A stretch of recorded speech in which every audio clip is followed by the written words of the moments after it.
gitabo ca mbere c'abami ibice 19 turasoma ku murongo wa mbere gushika ku murongo 8.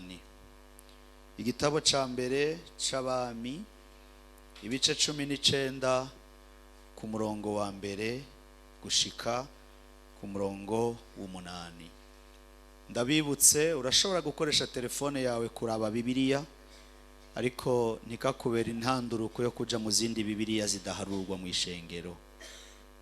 Ni vyiza ko telefone yaba discipline, itagufashije muri Bibiliya shira muri silencieux, curika, shira mu isakoshi kugira ngo ntibe intanduruko yo kugusamaza, kubera ko telefone yawe irashobora kugusamaza wewe, ariko kandi n'uwo muntu ari serious ikamusamaza. Cyo gituma muze murambabarira, umuntu protocol izofata yasamare ku telefone izomuhagurutsa imurangira inzira yo kuja muhira, kuko azoba ari mu kibanza kitarico, azoba ari mu kibanza kitarico. Kuko wayobewe discipline mu nzu y'Imana, ni vyiza yuko werekezwa ukabanza kwanza ukagenda ukivayanga muri ivyo bitagira urutonde, ha mu munsi wagize urutonde ukazogaruka twese uza kuduhesha amahoro. Ko abantu benshi baribaza ngo kubera ko turi mu nzu y'Imana, uravyumva umenga umuntu yokora ivyo ashaka. No, turi mu nzu y'Imana, twese twaje gusenga Imana. Urakeneye umutekano ndaguha, nanje ndakeneye umutekano umpa, kugira ngo dushobore gukorera Imana mu buryo bwuzuye kandi biduhesha amahirwe yo kubona Imana mu buzima bwacu. Sivyo ga bene data? Kandi urutonde tutaruhagarariye tuzokwisanga turabanyakajagari, kandi Imana ari Imana y'urutonde atari Imana y'akajagari. Amen. Sivyo gashangiro ry'Imana? Rero niyo ubonye umuntu akaba ari umushitsi ariko arakora ico kintu, uzora umufasha umubwira ati siko bikogwa ngaha, twebwe suko bikogwa. Yesu rero abaho umugisha cyane. Mutwe w'amajambo uravuga ngo Eliya ahunga Yezebeli. Maze Ahabu adondera Yezebeli ivyo Eliya yakoze vyose, n'ingene yicishije inkota bakamenyi bose. Yezebeli araheza atuma intumwa kuri Eliya, atejo nk'aya mango wewe uti natakugira nk'uko wagize abo, uti Imana zirakabimuhanira kandi birushirije. Eliya acategwa n'ubwoba kura hasi arahunga ngo akize amagara, aja i Berisheba h'i Buyuda ahasiga umuntu wiwe. Mugabo we agenda urugendo rw'umunsi umwe mu bugaragwa, araza yicara munsi y'igiti cy'umurotemu yisabira gupfa. Atewe Uhoraho, ivyanje bigarukire hano, ntabara unkureho kuko ntaruta basogokuruza. Araheza yiryamira munsi y'ico giti cy'umurotemu arasinzira. Maze umumarayika araza aramukoma, aramubarira ati vyuka urye. Akanuye abona umutsima ugeretse ku makara n'umukuza w'amazi biri haruguru y'umutwe wiwe. Nuko aravyabira, ararya, aranywa, arongera ariryamira. Umarayika waragaruka ubugira kabiri aramukoma, aramubwira ati vyuka urye, urugendo ntirukunanire kuko ari rurerure. Nuko aravyuka, ararya, aranywa.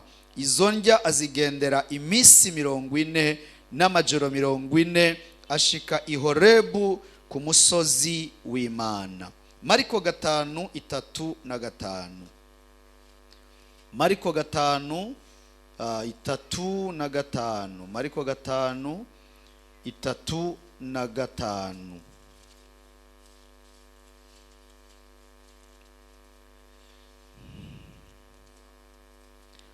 Rupapuro 46. Mariko 5:3-5. Umutwe w'amajambo uravuga ngo inkubi y'umuyaga mu kiyaga. Kuri uwo munsi bugorovye arababwira ati tujabuke tuje hakurya. Basiga abantu hano bamujana mu bwato yahozemwo, kandi ayandi mato yari kumwe nabo. Nuko haza inkubi, ni Mariko 4:3-5. Kuri uwo munsi bugorovye arababwira ati tujabuke tuje hakurya. Basiga abantu hano bamujana mu bwato yahozemwo, kandi ayandi mato yari kumwe nabo. Nuko haza inkubi ikomeye y'umuyaga, imipfunda yisuka mu bwato bwariko buruzura. Ariko we yarajyanye mu mutwe w'inyuma yiseguye umusego yisinziririye. Baramukangura baramubaza bati mwigisha, ntubabaye ko turi ko turapfa. Ijambo ndashaka ko murizirikana. Arikangura zibiza inkunza, abarira ikiyaga ati hora utekereze, umuyaga uraca habagahwekere rwose. Arababaza ati niki kibateye ubwoba? Ntimurizera? Baratinya bagira ubwoba bwinshi, barabazanya bati mbega uyu n'umuntu ki n'umuyaga n'ikiyaga bimwumvira? Izina ry'Imana yacu rihabwa icubahiro. Nari mvuze ngo izina ry'Imana yacu rihabwa icubahiro. Ndashaka tuganire kuri uyu mugoroba ijambo nise urukurikirane turiko turiga ko ukwizera gucecekesha amajwi. Ukwizera gucecekesha amajwi niryo jambo nifuza ko tuganira canke twigishanya kuri uyu mugoroba. Amen, shengero ry'Imana. Ndashaka twigishanye rino jambo kuri uyu mugoroba, ukwizera. Tubanze kwanza twibukanye, iyo umuntu avuze ukwizera abavuze iki? Iki kintu ndashaka ko gitegwa muri wewe niyo wowe usinziriye.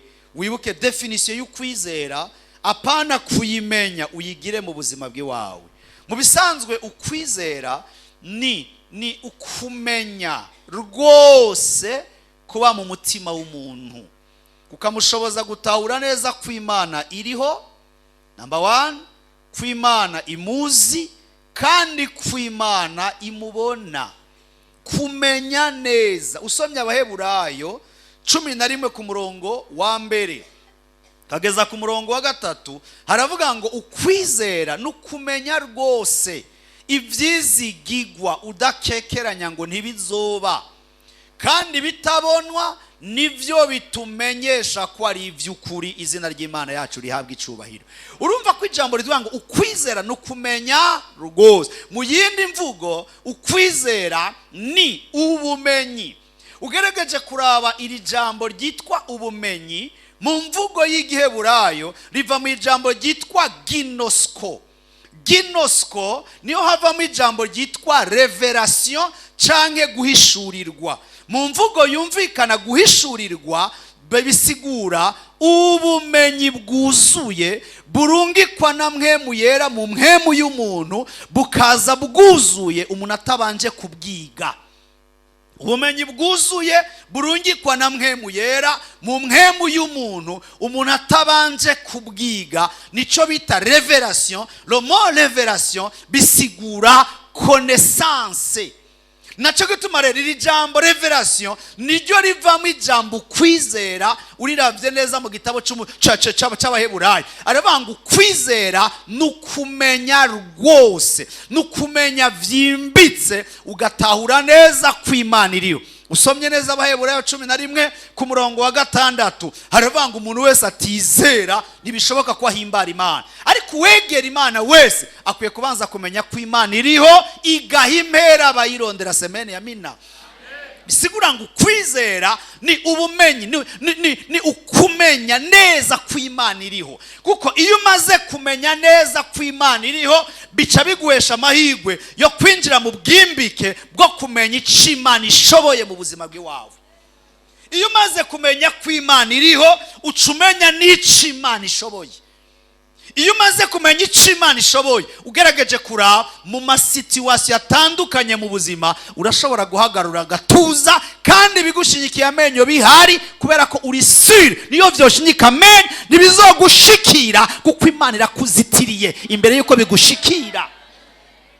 La foi. Mana ishimwe cyane gose.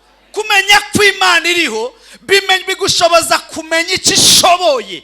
Naho ushobora kuryama ugatekana kandi uzi ko abarozi n'abakinzi bahari, bashobora gukinda mu ijoro, bashobora gukinda ku murango, ariko kubera ko ijambo ritubwira ngo yadupfumbase mu kiganza ciwe, naho Gehonomu yo vyura ingunza nishobora kudushikura. Nimba Gehonomu itodushikura, n'abarozi nibo dushikura.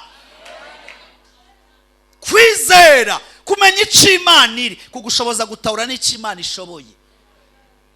Number 2, ivyo nivyo bishobora gutuma ijoro tukaryama tugatuza, kubera ko Zaburi kane umurongo w'8 haratubwira ngo nzohora ndyama nsinzira ataco nicura, kuko wewe uhoraho ari wewe umpa kuba amahoro.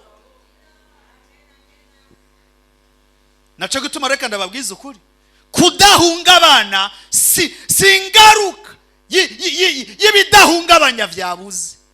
Kudahungabana ni ingaruka yo gutahura icimaniri n'icyo ishoboye mu buzima bw'iwawe, hagati mu mipfunda ukaryama ugasinzira, kubera kuri sure ko imipfunda itari bukumire.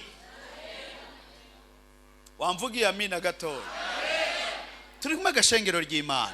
Rero ukwizera, number 2, ukwizera nukwemezwa, ni conviction iba mu mutima w'umuntu ikagushoboza kuguma uri wa wundi ahagaze neza mu bihe bitandukanye by'ubuzima. Kuko tawura kino kintu twarabonye neza ko ubuzima bugira amaho, ubuzima bukagira amaba, ariko umuntu arashobora kutagira amaho n'amaba. Ubuzima bwabwo burafise amaho n'amaba, kuko umuntu arashobora kuronka nkuko ashobora kubura. Kuronka n'amaho, kubura n'amaba, ariko umuntu afise ukwizera mu kubura arashobora kuguma ari wa wundi ahagaze neza. Haleluya, haleluya. Imvugo ziwe zigatumbera, ubuzima bwe bugatakaza ubwo, no mu kuronka ugasanga imvugo ziwe ziracatuje, aracahagara. Kubera iki? Amaho n'amaba ntashobora guhindura umuntu afise ukwizera, ariko umuntu afise ukwizera arashobora guhindura amaba akayagira amaho, kubera ko ahagararanye n'Imana ifise imbaraga yo guhindura ibihe. Semeni amina. La foi. Cyo gutuma tawura kino kintu igishobora gutandukanya abantu babiri n'urugezo rwo kwizera. Urugezo rwo kwizera, Imana ishimwe cyane gose, n'urugezo rwo kwizera. Rero kwizera ni conviction iba mu mutima w'umuntu ikamushoboza kuguma ari wa wundi nyana atewe neza mu bihe bitandukanye by'ubuzima. Naco gutuma tawura kino kintu, ukwizera samakuru dukwiye kumva, ukwizera n'ubuzima dukwiye kutunga mu buzima bwacu, kuko uvyanga ubikunda ubuzima bwabwo buzogusaba ukwizera. Uvyanga ubikunda ubuzima bwabwo buzogusaba kuba umuntu afise ukwizera. Kubera iki? Shaka kugaragaze kuraba bene data mu buzima bwacu n'Imana ubwayo irayivuga. Imana irabanga uzoca mu nzuzi, ariko ntizizogira iki? Oya, ariko uzogira iki? Aho tiva uzogira iki? Uzoca mu muriro, ariko Imana uzogira iki? Ariko uzogira iki? Jemora niyumvira somye muri Exode 11, 12, 13, hageze kuri 14 rero. Bene dagerageza murabe. Imana ibwira Mose ati ndamaze kugandagura umutima wa Farao, nimutekere muje mu gihugu c'isezerano. Kandi Imana ibabwira ngo fata inzira ija mu bugarago. Raba sha Abisirayeli bamaze kubona Imana yishe ifura zo kwa Farao barekura, tuvyemeranye bene data, bagiye mu bugaraga baririmba ntawe uhwanye n'Imana yacu. Imana yacu ni Ebeneza, Imana yacu ni Yawe. Bagena wabonye Imana, wabonye ivyo yakoze. Farao Egiputa wara imuzi ko ari Imana, ariko wabonye ko atahwanye n'Imana yacu. Bakiri muri ayo maruanje yose, baza babona imbere yabo hari kiyaga gitukura, kandi Imana yababwiye ngo kijya kiyaga nyene nico muza gucamo. Muvyibuke mu mateka ntibigeze babona ikiyaga cigabura, kandi nta mato bari barakoze.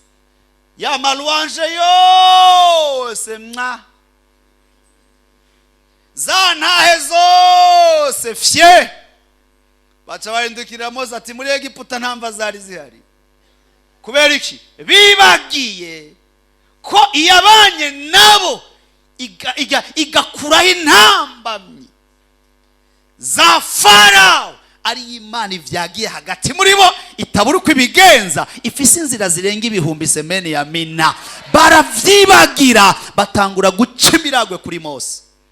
Mose nawe acishwa intege n'amajwi n'amajambo ngo acahindukira kuja gusenga ati Mana koma vyage. Imana iramubwira ati Mose reka kuntera stress. Cyambu ca bene badata reka kuntera ka stress. Kuki uri kurantakira? Wewe bwira Abisirayeli bakomeze, hama nawe uramvura inkone yawe hejuru mu kiyaga. Bwira Abisirayeli bakome, wewe ubona ikiyaga ariko jewe uhoraho mbona inzira. Haleluya! Ni jewe ndabigira nkabigerura. Bibwire bakomeze, reka gutaka, proklama.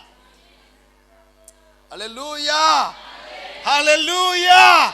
Babwire bakomeze. Mose ari bareme kukwize arabwira ati bene data komeza imbere. Benshi bagenda bazi ko bagiye gupfa, ariko ntibari bazi ko imbaraga z'Imana zishobora gufata ikiyaga. Umuremyi w'ikiyaga byose biramwumvira ndugu yawe, kandi ari nyuma y'ijambo ngo arishitse. Imana ishimwe cyane go ibintu byose byo guhaririza, ibintu byose byo gupinga, ariko bishitse imbere y'umuremyi wawe birunama bikavuga ati ndiyo bwana. Ni nayo mpamvu Imana ifise imbaraga yo gucisha inzira aho zitari. Asifiwe Yesu. Amen yawe nteye amakenga. Asifiwe Yesu.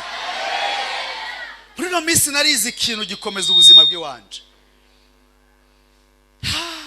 Sinzi ko mbirababoneka namwe. Twese turabizi bene data, amaferuje murayazi mwese. Twese turabizi yuko feruje iyo yatse ruje iraguhagaritse ngo ntubandanye. Yego canke oya? Kubera iki? Lofeti y'igihugu cayemeye, cyayihaye ububasha bwo guhagarika abantu ataco barinze kuvuga. Ariko gerageza mu biraba ibi bisigura iki? Feruje isigura iki? Isigura loi de la nature, amategeko asanzwe y'ubuzima tubayemwo. Ubuzima tubayemwo burimo ingwara, sivyo gabene data? Kandi buravuga ngo hari ingwara zikira n'ingwara zitagira iki. Iyo ni loi ya nature tuvyemeranye, sivyo gabene data? Oya nivyo canke sivyo? Zirabanga ingwara nikira. Iyo yatse ruje ikakubwira ngo urapfuye. Kandi ndugu yangu ntaco ufise uhindura kuko yatse ruje. Birabaho gabene data? Loi ya nature ikavuga ngo udafise amafaranga uri zero ntuzorya. Loi ya nature ikavuga ngo udafise amafaranga bazogusohora mu nzu umaramare bagutane n'utwana. Kubera ko yamaze kwakiki ruje, abantu ruje yakiye. Nagira ndabwire muhumure ndabafitiye itangazo kuri uyu mugoroba. Hari abantu bashobora kuba bari hano ruje maze kwakira. Loi ya nature avuga ngo umaze gukwiza imyaka ivyo kuzoba drage banzo bisezere. Iyo ni loi de la nature. Ego canke oya? Umaze kurenza imyaka grossesse yawe ni a risk. Iyo ni loi igenga amategeko, kubera ko imyaka nibihe abantu babirabiramwo bakaca bavuga bivuga gutya. Loi ya nature ivuga ngo umaze kugwara kansere yatse ruje, umaze kugwara sida yatse. Niko bimeze. Hari kumviriza bene data? Iyo yatse ruje umupolisi agahagarara imbere y'ijya feruje. Feruje nusura kugira imbaraga, umupolisi aravuga ati bandanye, ukabandanya kandi yatse ruje. Kubera ko umupolisi afise imbaraga n'ubushobozi yahawe n'igihugu biciye kuri ujya mwambaro n'ijya embleme. Iyo ahagaze feruje itakaza imbaraga. Avuze ngo bandanya yatse ruje urabandanya. Natwe uyu munsi hari umupolisi yitwa Yesu ashobora guhindura loi de la nature, ashobora guhagarara akakubwira ngo baho, kandi abaganga bavuze ngo wapfuye ukabandanya ukabaho. Wamvugiye amina, wamvugiye amina, wamvugiye amina. Loi de la nature ifise imbaraga aho Yesu atarashika. Wanyumvise? Ifise imbaraga aho Yesu atarashika. kuko aho feruje yatse umupolisi adahari abantu bose barahagarara, ariko yamaze kuzera bagati bandanye tukabandanye. Natwe nagira ndakubwira, sinzi ivyo bakubwiye, sinzi ivyo batangaje, sinzi ivyo bavuze, ariko nagira ndakubwira ngo ego feruje yatse, ariko umwami Yesu yamaze kumanuka kugira ngo akubwire ibirenza amategeko ngenderwako y'iyi si. Iyo mpamvu no muri menopause tuvyara. Haleluya, haleluya, haleluya.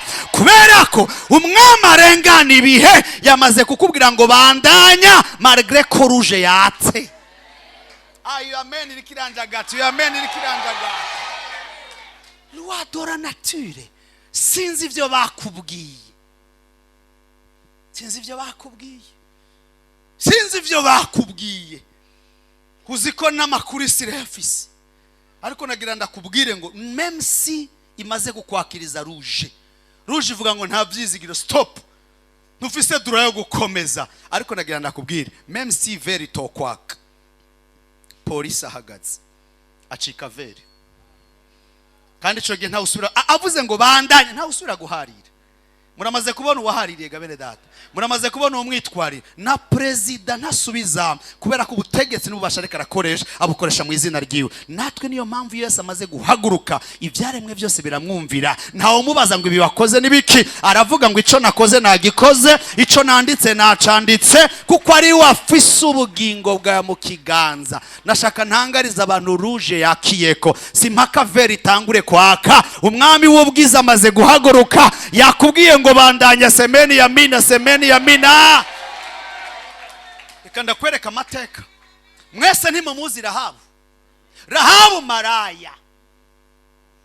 Haleluya. Rahabu maraya yamaze kwakigwa rouge.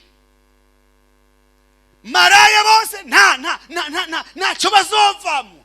Ariko gerageza urabe Rahabu, abatasi ba Isirayeli baragenda baca kuriwe. Rahabu arabahisha, amaze kubahisha yizera Imana yabo. Arabate twarumvise ivy'Imana yanyu yakoze, natwe twarayizeye, imitima yacu yishe cyo. Ariko nimwagaruka mugashikira kino gihugu turazi ko Imana izokibaha, uzunyumvire muze mudukizanye nabi wacu. Namaze kwizera ako kanya Yesu aramanuka, arabanga unyizera ntazokogwa n'isoni. Yibagira ko rouge yatse, bamaze kuza Rahabu yacitse inakuruza wa Yesu. Umuntu rouge yakiyeko kubera ko umucunguzi yahagurutse ahindura amateka. Faith. Ndugu yangu, ubura amafaranga ntubura ukwizera. Ubura amafaranga ntubura ukwizera, kuko ukwizera kurashobora kuzana amafaranga. Asifiwe Yesu. Ukwizera sopfa nibagiye inkuru nasomye kandi y'ukuri. Mugabo yagwaje umugore kwa muganga, my dear friend. Hagwaza umugore kwa muganga, bamusaba amadolari, umenga yari amadolari ashobora kuba yababa 2,700. Nawe yari yejeje mu mufuko no mu munamo, bamwandikira tumviriza, mu isaha imwe aya mafaranga utayaronse uyu muti ngo wuzane. Umudamu waracikana, wa mugabo imbere n'inyuma ari muri zero. Umva feruje iramaze kumwakira, iramubwira ati ntaco tuguha. Hama wa mugabo ndugwihanga arasenga, arabati data wa twese uri mwijuru, mu mufuko ntayo mfise, ariko ndazi ko mwijuru yafise. Wa mugabo asohotse ibitaro hari mwijoro, agenda hagarara hafi nyene, ariko aravuga ati mfatiye inzira, fatiyi nkoriki. Ndugu yangu, ku metero 10 hari vya bimashini bitanga amafaranga washizemo carte. Muri carte nta mafaranga yararimwo. Agize gutya gihagaze imbere, ndugu yangu, azabona kiratombose kiriko gisohora amafaranga atamuntu ahagaze. Urabona kiriko gisohora amafaranga atamuntu ahagaze. Amafaranga uraza abazungu atakiye gutora abazungu nabo razingena ari abana beza, baca bibaza ngo niguya mukorokanye. Uje wese aca yandura ngo yoromani, uza wese aca tora agati yoromani. Agiye kuraba gutya asanga afise 3,300. Cagenda gura umuti yasaha itarashika, kubera ko nubwo rouge imaze kwaka, hari umwami ashobora kuza guhagarara muri rouge akaguha uburenganzira. Kandi loi de la nature yavuze ngo ya uyo nawe si uwundi ni umucunguzi wacu Yesu Kristo, imfura mu vyaremwe. Semeni yamina, semeni yamina. Hariyo umuntu ndiko ndarema ukwizera yaramaze kwakirwa na ruje. Ntusubire kugira ubwoba. Kwizera nukumenya nukwemezwa. Kwemezwa. Mana ishimwe cyane gose. Ukwemezwa kuba mu mutima w'umuntu kamushoboza kuguma ari wa wundi nyene mu bihe bitandukanye by'ubuzima. Cyo gutuma nabwira ngo ukwizera si amakuru dutegeza kumenya, ukwizera dutegeza kukugira mu buzima bwacu. Eliya aratemesha raba rero icya gatatu ngo acagenda munsi y'igiti cy'umuro. Abasoma Bibiliya neza, igiti cy'umurotemu ni igiti cyari kimeze nk'umusufi. Umusufi murawubona urafise ibintu by'ibibuto bito birekura ibambare, kandi rafise n'ibindi bintu bimeze nk'amata birekura, murabibona. Ariko umurotemu ivyo bintu vy'amata iyo biguye ku muntu byaramubabura gapfa, byari ibintu bitera kanseri. Eliya aragenda munsi y'igiti cy'umurotemu ariyahura, araryama desespere. Wibuke ntiyigeze abona Yezebeli amurondera, ariko amajwi ya Yezebeli, amajwi. Aragenda araryama, marayika aravuga ati ntumfane, ngo aragenda mukoma mu mubara, aravuga ati vyukurye unywe kuko urugendo ruracarura. Aravyuka ararya, arasubira, marayika aramuhara ati vyukurye hano hapfira. Hama aravuga ati sawa, komeza urugendo. Gerageza urabe rero Eliya yatemeshejwe n'iki? Amajwi. Ariko mubanze kwanza mutahure, usomye neza igitabo c'ivyo c'abami ba mbere ba kabiri umurongo wa mbere, igice ca mbere bami, uraza gusanga Eliya yari umuprofete w'umuriro. Ahabaza kumutuma mufate, ari ku musozi hejuru, abandi bari hasi.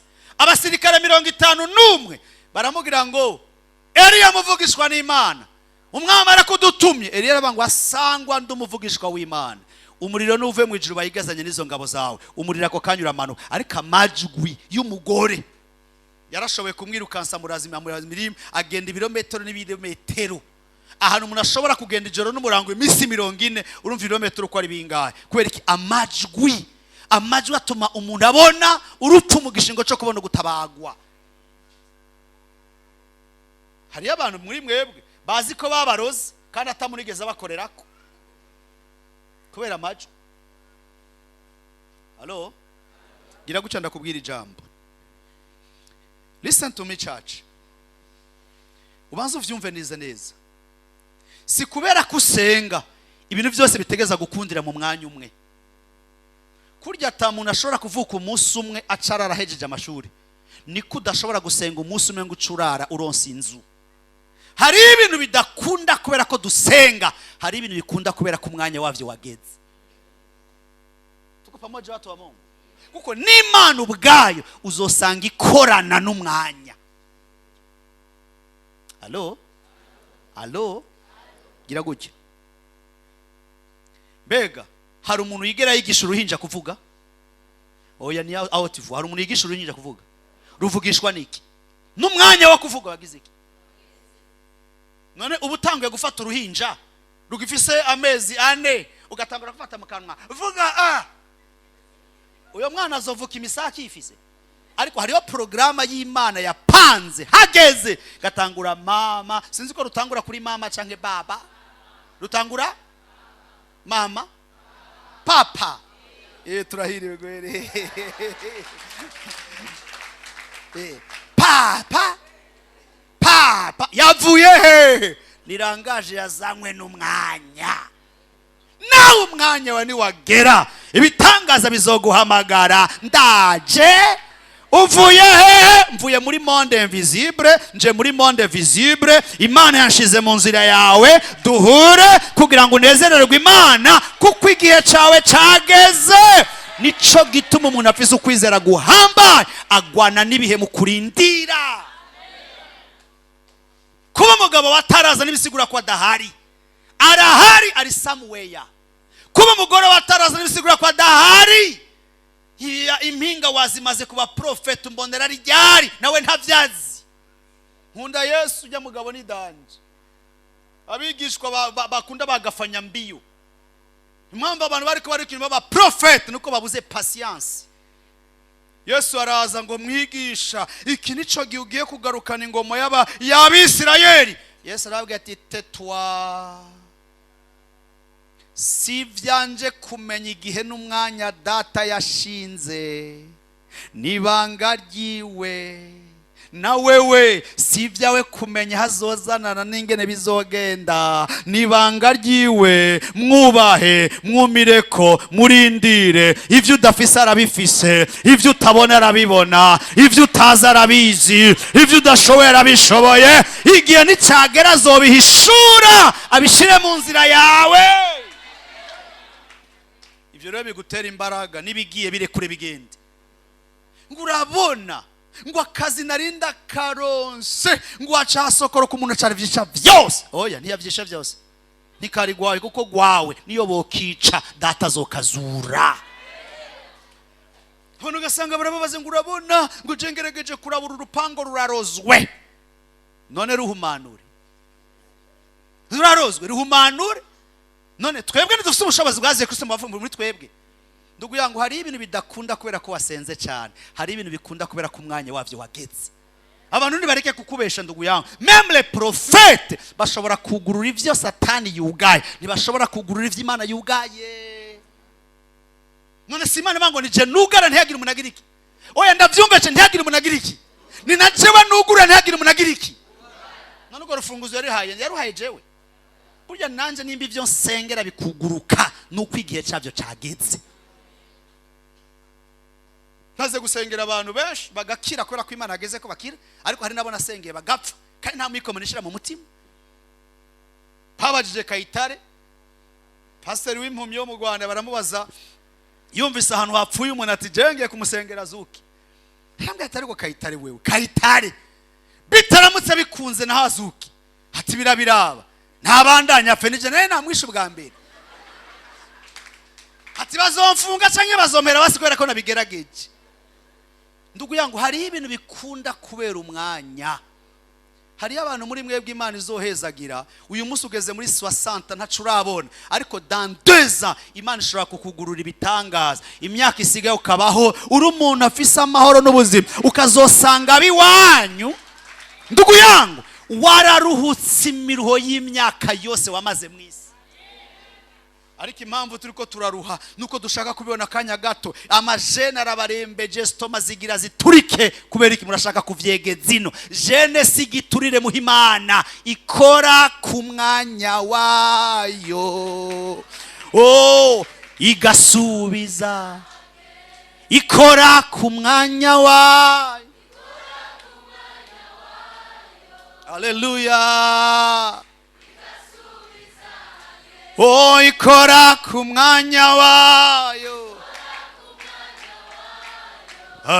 Hallelujah. Reka gucika intege, reka gucika intege. Oh, no kwiheba, no kurambirwa n'ibisiyo.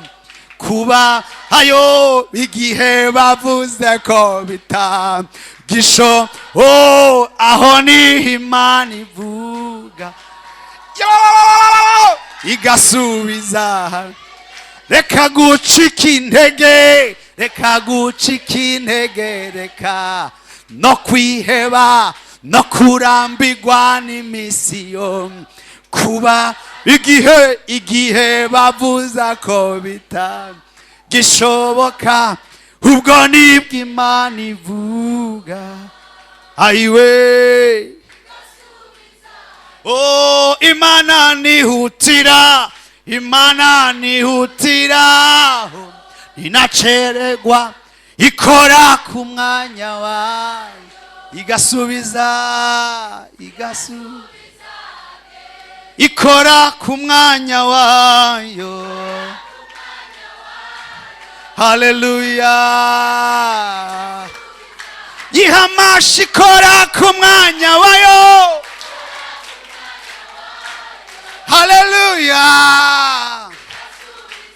Niushibikora ku mwanya wayo, igasubiza. Oh, hallelujah. Ari ibintu bikunda kubera ko ari umwanya wavyo. cyo gituma umuntu afise ukwizera agira imbaraga zo kurindira. Kubera iki? Ibyawe Imana izobishira mu mwanya wawe. Reka guhungabanishwa imitima no kurazwa inshinga byandagutakiye. Oya, Zaburi 37 ivuga iki? Ugume mu gihugu, ushishikare ivyo kugororoka, uhimbagwe n'uhoraho. Nawe azoguha iki? Ivyo umutima ugira iki? Kubera ko wagize iki? Wahimbawe no. Cyo gituma ivyo maze kubitahura ndugu yangu. Maba kenyezi muri hano. Nimba Imana itaraguha umwana, ikaba yaraguhaye umugabo, nezererega umugabo wawe, ureke kumutera imiragwe, hama umwana umurindira azoza. Ariko umwana ntazaze waramaze gutakaza umugabo. Kigali y'abantu uyu munsi abana bazoza baratakaje abagabo. Naraza umwana. None igitangaza ca mbere gihambaye ntiyaguhaye umugabo.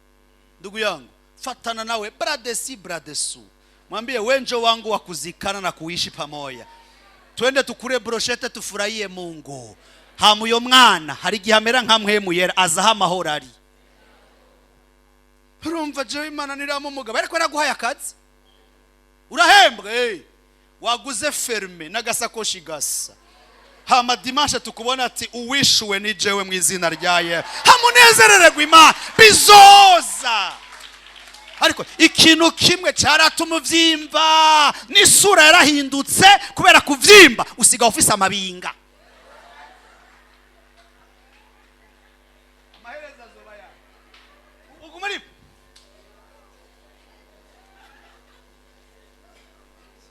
Ufise ikibazo ki? Mva mu matwi. Abahiriwe n'abafise abagabo.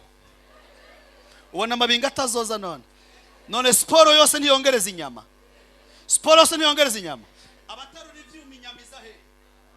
None abaterura ivyuma byo kuvyimba amabinga aza he? Inyama iza he? None si sporo rukuragira. Inyama zizoza he? Ndashaka amajwi ntasubire kukurengera. Nezererwa icimana imaze gukora mu buzima bw'iwawe. Nezererwa icimana imaze gukora mu buzima bw'iwawe.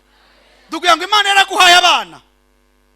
Niraguha umuceri useseke yo kubagaburira. Taha. Babwira ati je mutama ndatashe. Mubuzi ivyo kurya uyu munsi ari mwe bashikiranganje bejo mwavyana byanje mwe. Mana yampezaga imivyana byinshi. Bivita amazina ati kimwe ni ca Salomo kizogira ubwenge, bunyeganye zisi kindi ni ca Dawidi kizogira ubwami bwinshi, hama ikindi naco kizoba ca Obama kigira 6 nini ca Regoze, hama ikindi naco kizoba ca Trump kiva ku ngoma kisubireko. Ubatura amazina ndugu yawe, apana ngo kimwe kizoba ikigurube ikindi kibi kibunda. Uri mubiki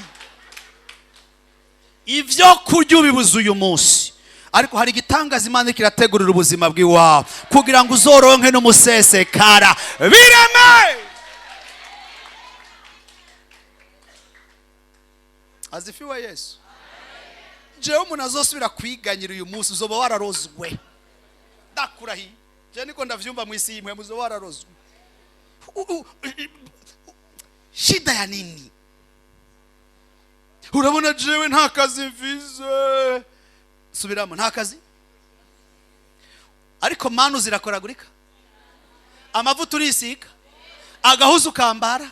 None amafaranga dukora ngo tugira iki? Tubeho. None usanzwe ubeho. Shima Imana ko akazi kataraza, ariko inzira za manu zagwiriye. Ubona ubuntu bw'Imana unezerererwa Imana. Hari abantu babeshego na manu bakabaho neza kurusha abafise akazi. Erega Abisirayeli baririye manu mu bugarago, bashitse i Kanani batanguye kurima. Ntibasuye kubona umutsima wizana, ariko wowe ivyimejeje uri kurabituka. Kandi atugwa je Imana irambira nkunda, shaka ikirato mbone gitangaza giciyemo nka kigura. Sasa nduguya muri etaje nini tena? Ni gymnastique gusa kugira ngo igire amabinga. Hari n'abantu bahindiye n'imvuguro gasanga umuntu izosi ryara amaze gupinza. Uri mubiki? Nejene muni hano uri mubiki? Asifiwe Yesu. Asifiwe Yesu. Mperutse guhura n'umuntu yanjyoheye. Umuntu yanjyoheye. nagiye kuganira n'umuntu harambwa ati pasi gitangaza cambaye ko ntambwa ati ndakibariwe urazi ko hari umuntu ari buraya yambwiye ngo ndamutize konte yanje ngo transferemo 80 million ngo hama zoce ndayamurotira ndayamuhe none gwa watoya ndambwa ati none wajuheni ngo pasito kuba konte yanje yakorokemo 80 million byaremye muri je ko c'est possible birashoboka bwabundi kuko erega nice nagiye kuyarotira mpakira mu mvugo shira mu itagisi nje imbere nexonsa amafaranga byanyeretse ko nanje hari umunsi nzotunga 80 million kubera ko amafaranga jaha yandi none Imana imaze kunyizera muri 80 million numva ko ije zoca impana gwanje 80 million cha ntahura kuyu umuntu afise ukwizera kurenze murantahura ariko hari abantu mubitswe amafaranga ngo babateje basuma umuriyoni gusanga wari kuneza basoma ngo amafaranga barayamotegwa ariko ijuru rya kwibutsendu guyangura utari gwawe kuko amafaranga ari mu mufuko ni atari gwawe aguha umutekano ego canke oye ego canke oye oye ego canke oye mbemwibaza ko aba mama muzera mubona nkaha sinduguruye sinzi birimo sinzi nanyeneyo aho shaka gusanga harimo nka 2000 yabajaje gutaha ariko impamvu yigendana n'umutekano yiremera umuteka nta kirimo ariko twese ntavyo tuzi kandi mu gufata ntafata gutya kuko ufashe gutya nta kirimo ategeza gufata gutya yiremeye umuteka hari n'abahungu muvisi ingodo zivyimbe zero ariko iki wiremeye umutekano gusa kwera ko amafaranga n'umutekano asifiwe Yesu uzugaragaze kubiraba niyo ufise amafaranga mu mufuko ntunuka mu kanwa cyo kimwe n'utayafise kuko umuntu afise amafaranga akamoto kava mu kanwa kaba ivyizigiro ndajya ariko udafise uba uzawumva ndogo yangu menga ni hipopotame ntavuze kubera iki nta vyizigiro biri byo gufungura ibi muze mu bigaragaze mu birabe nukuri n'umuntu afise amafaranga yavure mu mfuko ntasonza inzarira hunga kubera ko irabiza ati niya komanda wo murete arajya niya komanda frite ararya ariko utayafise ndogo yangu avuga ati n'umwumbati wamunze amajwi ndashaka utsinda amajwi mu izina rya Yesu kandi ni wasenga usengera ibintu binini kuko data arumva jewe nukuri abantu masengesha yanyeri karacegwa ndashaka ndabatera intege gucegwa kwayo tanga urusengere binini hari abantu muri mwebwe mwasengeye imoto hindura utanga urusengere imodoka vyumye bitebe hazoza imodoka moto nize kuko byaratevye hindura n'amasengesho kuba byaratevye hindura n'amasengesho kuba byaratevye byashatse uhindura amasengesho nawe kanga ibihe uvuga ati man nari narasavye ikinga ubu nahinduye nanje naduzi beyi nahinduye mana nagusavye ume mu gatunguru ubu nahinduye ndegereye hafi mu Carama ndegereye hafi mu Cibitoki ndegereye hafi mu Ngagara kubera ko nanje kurindira vyandugije beyi wanyumvise mana nagusavye umugabo ntawurama ubu nanje nahinduye naduzi beyi shaka mu diaspora nanje rero mana hindura kubera iki biteba wewe ntuhindure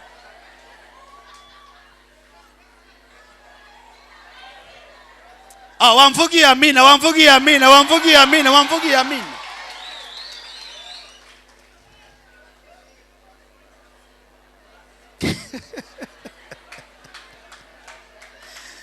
oya imana wayimpereye amashi hindura na wewe kuko udahinduye uricwa n'amaganya imana yaguhaye akanya ko kwiyumvira neza hindura na wewe asifiwe Yesu hindura we ntuduge beyi hindura biduze ukwizera kwawe wenda imana ntirishura kubera ko wasavye utuntu duto kandi ari imana nini asifiwe Yesu asifiwe Yesu asifiwe Yesu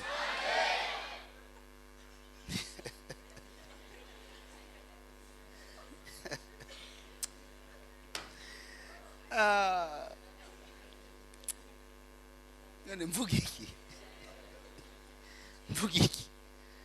ndekiki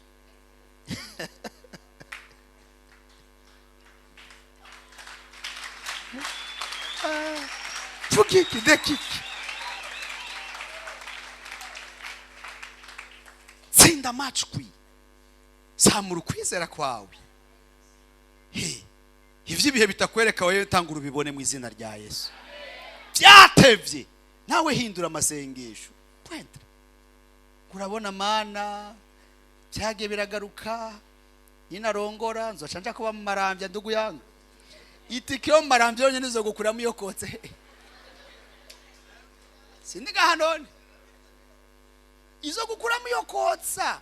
Ubu rero kubera ko byatevye hindura. Basi simbira kumutakura ndugu yangu. Kuve mu marambya simbira kumutakura. Haguruka dusenga Imana. Haguruka dusenga Imana.